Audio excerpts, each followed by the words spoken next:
C'est peut-être un petit peu bête, effectivement, comme réaction.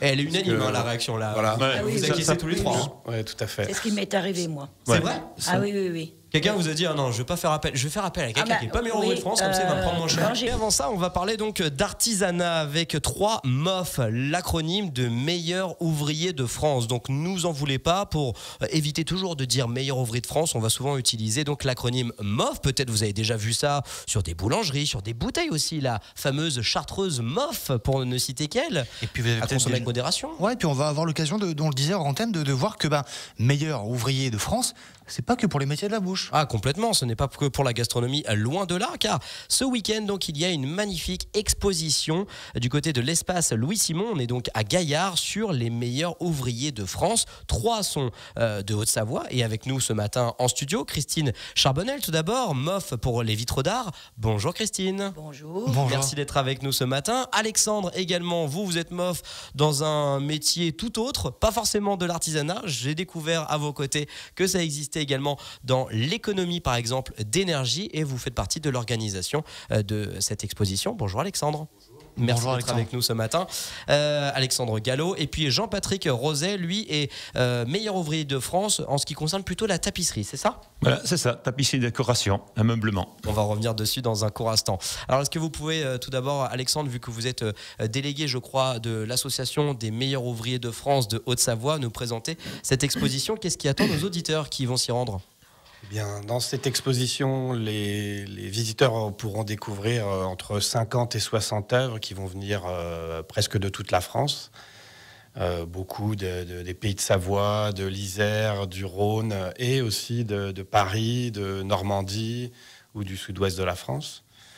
Et en plus des œuvres qui vont être exposées, enfin qui sont exposées, vous aurez entre 20 et 25 démonstrations de meilleurs ouvriers de France qui vont se relayer pendant les 4 jours. Effectivement. Donc évidemment un événement gratuit, il ne faut surtout pas hésiter à s'y rendre. On est donc du côté de Gaillard, comme on le disait, avec beaucoup de meilleurs ouvriers de France, au nombre de 50-60 si je ne m'abuse. Voilà, à peu près, ouais. Est-ce que du coup, Alexandre, MOF, meilleur ouvrier de France, est-ce que c'est un peu une fratrie? Est-ce que tout le monde est agréable avec tout le monde? Est-ce que c'est une grande famille finalement? Oui, les meilleurs ouvriers de France, c'est une grande famille. Donc déjà, le meilleur ouvrier de France, c'est un concours. Mais une fois qu'on a le concours et qu'on est titré, il n'y a pas d'obligation à rentrer dans une association départementale. Mais une fois qu'on y est, effectivement, c'est un peu une deuxième famille pour nous, quoi. Déjà, vous avez le même maillot, visiblement. Voilà. Une tunique blanche avec le fameux col tricolore qui prouve avec votre année, l'année de l'obtention de votre titre de meilleur ouvrier de France. Vous l'avez dit, c'est un concours. Alors, pour monsieur, madame, tout le monde, on ne sait pas. On sait ce que c'est que meilleur ouvrier de France. C'est l'excellence dans un corps de métier, dans un métier en précision. Mais c'est un concours qui s'organise quoi tous les ans? C'est une compétition où il y a forcément à chaque fois un gagnant. Expliquez-nous, éclairez-nous un petit peu. C'est un concours qui a lieu tous les 4 ans. Le candidat s'inscrit, il fait une qualification. S'il est reçu à la qualification, il a ensuite 3 ans pour préparer son concours, son œuvre, c'est pour s'entraîner, comme par exemple pour un cuisinier. Oui, parce que par exemple les métiers de bouche, là ils exécutent donc leurs prestations devant un jury à l'instant T, alors que par exemple, je m'adresse vers vous, les 2 autres personnes qui accompagnent aujourd'hui Alexandre Gallo, donc Jean-Patrick Roset ou encore Christine Charbonnel. Vous 2, vous êtes meilleur ouvrier de France dans l'artisanat. On se doute bien que vous ne pouvez pas faire une œuvre devant un jury. Il vous faut des centaines, pour ne pas dire même des milliers d'heures pour préparer ce concours. Oui, donc on a 3 ans pour se préparer à cette finale, mais à savoir qu'il y a des présélections avant, des œuvres probatoires, quoi, qui permettent de monter au niveau national, quoi. Et ces épreuves étant acquises, on admet les candidats donc à une finale et à produire donc une œuvre, bien souvent qui est imposée en grande partie. Et ces œuvres sont à peu près réparties sur 3 ans, donc ça représente au grand mot, 300 jusqu'à 1000 heures, mais c'est vraiment pour les métiers du bâtiment. Mais entre 300 et 1000 heures, quoi, en gros. Voilà, moi j'ai mis 800 heures. Voilà. Vous avez mis 800 heures, alors par exemple... Excuse-moi, t'as pas 2 minutes, je vais à la boulangerie, il me faut 800 heures. C'est immense, 800 heures. Ouais, c'est ça. Et justement, Christine Charbonnel, vous venez quand même d'un artisanat que l'on retrouve entre guillemets, peu, excusez-moi. C'est un artisanat que l'on ne connaît pas tous. Donc vous êtes dans l'excellence, vous, de la réalisation de vitraux d'art, Voilà. par exemple. Est-ce que le fait d'être devenue MOF, meilleure ouvrière de France, est-ce que ça a fait après de vous une certaine renommée? Est-ce que ça vous a amené plus de contrats, concrètement? Oui, un petit peu, mais moi j'ai passé le concours juste parce que je suis autodidacte. Et à un moment, je me suis dit, voilà, je veux savoir où j'en suis arrivée. D'accord. Voilà. Donc c'est vraiment courageux. parce qu'au final, il faut aimer Et la c'est confrontation. un défi. Pour moi, ça a été un défi. Ouais, c'est comme Voilà. quelqu'un qui se lance dans un Ironman, dans un marathon. Le but est quand même Voilà, un petit peu tout à l'esprit, fait. pas forcément de compétition, mais l'envie de se niveler par rapport aux autres. Voilà, tout à fait. Il faut l'avoir envie parce qu'il peut y avoir des meilleurs ouvriers de France qui ne se sont pas présentés aux meilleurs ouvriers de France et finalement qui sont même meilleurs que certaines personnes qui ont été décernées, c'est ça? Oui, voilà, tout à fait. Il y a certaines personnes dans certains domaines qui sont très très bons dans leur domaine, mais qui n'ont jamais été présentés au concours parce qu'ils n'ont pas envie de se confronter au concours ou parce que ils ont aussi, c'est comme le disait Jean-Patrick, c'est énormément d'heures pendant 3 ans. Donc, on n'a pas forcément le temps, quand on a son entreprise, pour pouvoir se plonger dans le concours aussi. On se doute, ouais, carrément. Si on a des contrats à honorer, si on a un patron au-dessus de soi, comment trouver le temps? Je vous, par exemple, Jean-Patrick, je vois sur votre tunique, il est écrit 1991, c'était mon année de naissance. Très, très bon cru. Qu'est-ce que vous avez présenté? Vous avez mis combien de temps à faire votre œuvre? En fait, pour moi, c'était un challenge. Au final, voilà, comme les collègues également. Exactement, comme Christine. Mais issu du compagnonnage, j'ai fait mon tour de France. Ah, voilà. Bon, il y a le fameux chef-d'œuvre pour devenir compagnon. Et pour moi, j'avais dans ma tête ce challenge de meilleur ouvrier de France qui, pour moi, était l'aboutissement de ces 10 années de compagnonnage. Et une fois artisan, je me suis un peu dégagé de temps parce que je disais, c'est quand même un sacrifice. Il faut le prendre bien souvent, m'a sourcé week-end, sur son temps de vacances, et ça se trouve pas comme ça. Sans négliger la partie commerciale, qui est l'artisanat, quoi. Et finalement, moi, je suis rentré là-dedans. J'ai dit, allez, c'est mon challenge, j'y vais. J'ai relevé vraiment tous les défis pour arriver à ce but, de devenir l'un des meilleurs ouvriers de France. C'est très très beau, en tout cas, belle réussite, bravo à vous, même si ça fait maintenant plus de 30 ans que vous avez obtenu notamment votre titre de meilleur ouvrier de France. Alexandre, hier, quand on prépare l'interview ensemble, vous m'avez dit un truc qui m'a vraiment fait tic, parce que autant j'en parlais il y a quelques instants avec Christine, avec Jean-Patrick, peut-être vous le mettez sur vos devis, sur vos factures d'être meilleur ouvrier de France. Vous m'avez dit que ça pouvait être même contre-productif, que certains meilleurs ouvriers de France cachaient leur titre parce que la clientèle se disait, oh, c'est un mof, il va encore me faire casquer, je vais payer plus cher juste parce qu'il a un titre de meilleur ouvrier de France. Ouais, c'est peut-être un petit peu bête, effectivement, comme réaction. Et elle est unanime, la réaction là. Voilà. Vous acquiescez tous les trois. Oui, tout à fait. C'est ce qui m'est arrivé, moi. C'est vrai? Ah oui. Quelqu'un vous a dit, non, je vais pas faire appel, je vais faire appel à quelqu'un qui n'est pas meilleur ouvrier de France, comme ça il va me prendre moins cher. Quand j'ai été titrée, il y a un de mes clients qui m'a dit, oh là là, donc maintenant ça va être beaucoup plus cher. J'étais étonnée, mais j'ai dit, mais attendez, si j'en suis arrivée là, c'est bien grâce à vous, mes clients. Voilà. On rappelle que c'est un titre d'excellence. Ça prouve juste que vous faites votre métier. Alors pas forcément le mieux que tout le monde, en tout cas sur une épreuve donnée ou sur une pièce donnée, vous avez donné le meilleur de vous-même. Au point même, vous me l'avez dit aussi, Alexandre, on n'est pas obligé tous les 4 ans, donc il y a la compétition des meilleurs ouvriers de France. On n'est pas obligé de décerner un titre. C'est-à-dire que si tous les candidats ne respectent pas les prérequis et leurs œuvres ne font pas l'affaire, il n'y a pas de titre. Je n'ai pas tous les chiffres en tête. Mon dernier concours, il me semble que pour les photographes, il y avait une quinzaine, je crois, de personnes qui sont de prétendants. Et il n'y en a pas un seul qui l'a eu. Complètement dingue. C'est le titre d'un des meilleurs ouvriers de France. Donc on peut avoir plusieurs candidats qui sont titrés ou pas du tout. Voilà.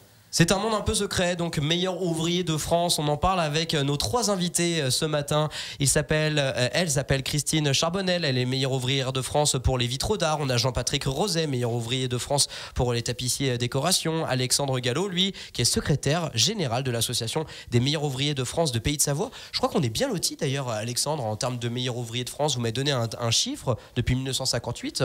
Ça va, on n'a pas à rougir par rapport aux autres régions. En 1958, on est entre...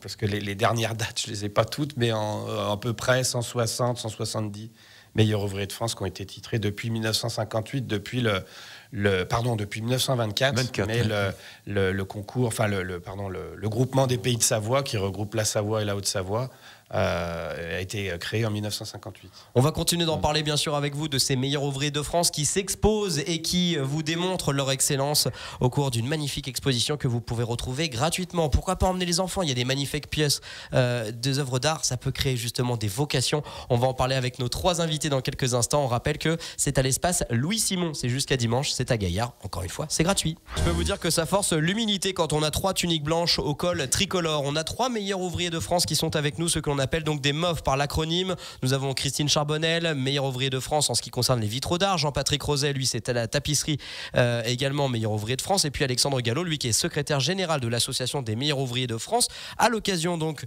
d'une très belle exposition que vous pouvez découvrir du côté de Gaillard, à l'espace Louis Simon. C'est gratuit. Il y a évidemment des démonstrations au nombre de 20 ou 25, et puis l'exposition de plusieurs dizaines d'œuvres, entre 50 et 60, de quoi évidemment allez faire découvrir tout ça à vos enfants. On va justement parler de transmission, mais avant ça, on disait aussi gage d'excellence, gage de qualité, l'envie de se prouver des choses à soi-même. Voilà pourquoi on se lance dans la compétition des meilleurs ouvriers de France qui survient tous les 4 ans. Vous me le disiez par exemple pour les métiers de bouche, le plus répandu est très certainement celui de cuisinier, c'est quasiment un chiffre d'affaires doublé, c'est ce que vous me disiez Jean-Patrick il y a quelques instants. Oui, à peu près, c'est des métiers reconnus par les médias déjà premièrement, parce que ils vivent aussi de leur savoir, et il faut qu'ils fassent aussi un savoir-faire et un savoir-être devant tout le monde, devant le public. Oui, donc gage d'excellence pour certains.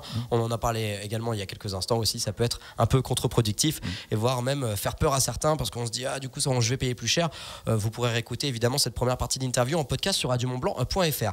Et après, bien sûr, le but de tout ça, c'est qu'on pourrait croire comme ça, de loin, que on est sur une sorte d'entre-soi un petit peu conservatrice, alors qu'au final, vous essayez évidemment de conserver certaines traditions, mais vos métiers évoluent. On rappelle, vous me l'avez dit, vous hier Alexandre, on parle de 17 groupes de métiers, 230 classes. Donc, par exemple, dans les métiers de bouche, il y a pâtissier, il y a cuisinier, il y a chocolatier, boulanger, 230 métiers peuvent avoir un meilleur ouvrier de France. Voilà.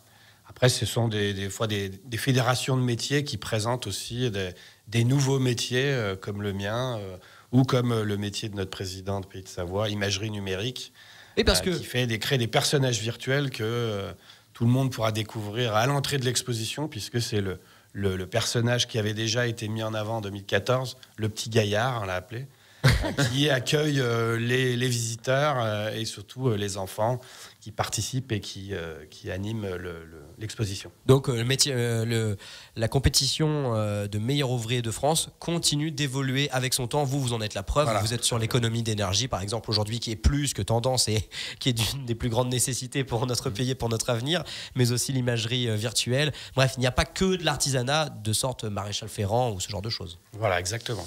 Vous allez pouvoir découvrir tout ça, bien sûr, donc du côté de Gaillard, avant meilleur ouvrier de France. Je ne sais pas si vous en avez déjà entendu parler. Il y a les meilleurs apprentis de France qui représentent votre vivier au final et qui représentent la transmission, la nécessité pour vous de tendre la main vers la jeunesse. Il faut pour éviter la disparition de métiers artisanaux, justement. En fait, déjà, le concours, effectivement, meilleur ouvrier de France, il y a dans notre... ensuite, quand on rentre dans une association, il y a 10 points d'une charte. Et il y en a un des points, effectivement, qui est transmettre son savoir.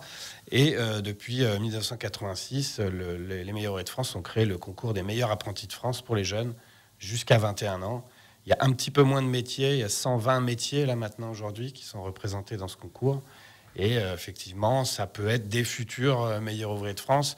C'est déjà une première confrontation à des concours, alors que certains ont déjà un niveau assez intéressant dans certains domaines. On a pu voir des œuvres... On se doute que ça peut aussi ouvrir des portes, d'être meilleur apprenti. Quand on met ça sur son LinkedIn ou sur son CV, très certainement, on a plus de facilité pour trouver un employeur, des super stages, je pense que ça peut aider en tout cas.